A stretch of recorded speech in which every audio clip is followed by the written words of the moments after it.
Maraming pamamaraan ng pagpapapayat. Kayo na mamimili dyan, hindi naman po namin kayo pinipilit. Iisa naman po ang goal nating lahat, ang maging healthy, not just for vanity's sake. Kaya halika kayo, pag-usapan natin yan. Sabi nga natin, napakaraming schools of thought pagdating sa pagpapapayat. Try nating isa-isahin yan. Una, pwede kayong marekomendahan ng gamot kasama syempre ang diet and lifestyle change. Yung mga gamot na naririnig ninyo sa market, medyo mayroong kamahalan at syempre, yung mga medyo alta-alta lamang po nakakabili ng mga yan. Hindi naman yan kasi covered ng ating insurance. Ang ginagawa po ng mga gamot na yan, ganito lamang. Pabababain yung appetite ninyo. Kumbaga parang ito-turn off ang inyong appetite center at ito-turn on naman ang inyong satiety center para nang sa ganon ay wala kayong ganang kumain. At in effect, kayo po ay bababa ang konsumo ng kaloriya.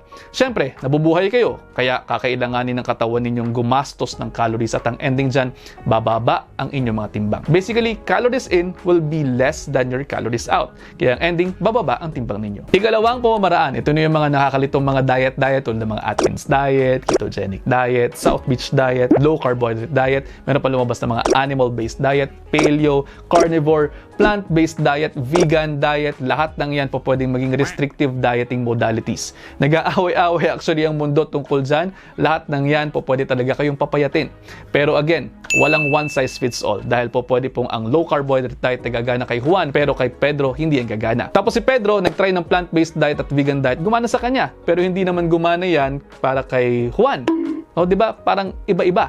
Kasi nga, ang bawat isa ay mayroon kanya-kanyang genetic makeup kaya hindi po pwedeng iisang diet lamang para sa lahat.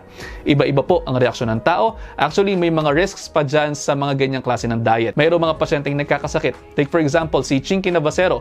Pasyente ko yun dito sa Lipa. Si Ate Chinky, mayroon isang diet na ginawa pero diabetico siya. Sinabihan ko siya na sa makeup ng katawan niya at sa current nutritional status and disease status niya, hindi po pwede sa kanya yung diet na ginagawa niya. Pwede siyang magkaroon ng problema in the long run tulad ng DKA.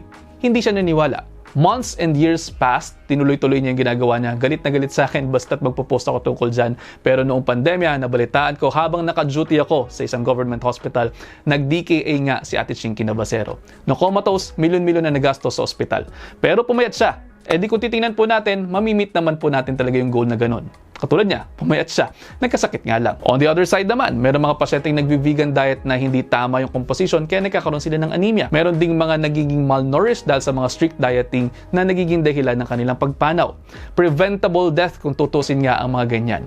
Meron pang iba. Sobrang restrictive ng kinakain, pumayat naman nga sila pero tumaas naman ang cholesterol, ang uric acid, ang creatinine, na-kidney transplant pa, nagkaroon ng erectile dysfunction at age 29 pero pumayat. Pero nagkasakit. Pero yun nga, isang pamamaraan din yan ng pagpapayat. At isa pang gusto kong i-discuss sa inyo na pamamaraan ng pagpapapayat ay ang pagpapersonalize ng mga diet para sa inyo. Ito ang recommended ng kahit na sino dahil dito check natin kung ano ang inyong mga nutritional status, disease status, risk stratification, age, sex, physical activity, dietary habits, clinical manifestations, laboratory findings at anthropometric measurements. Lahat ng yan ay in consideration sa mga dapat na ipakain sa inyo.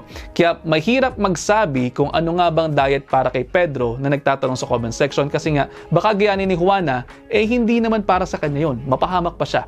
Personalized nutritional medicine ang dapat ginagawa ng karamihan para masiguradong hindi lamang sila papayat pero pati na rin pagpapaganda ng health status nila. At sana po ay mayroon kayo natutunan kahit papaano dahil sabi ko nga sa inyo, ang gusto ko lamang naman talaga ay healthy kayong lahat. See you ulit next episode.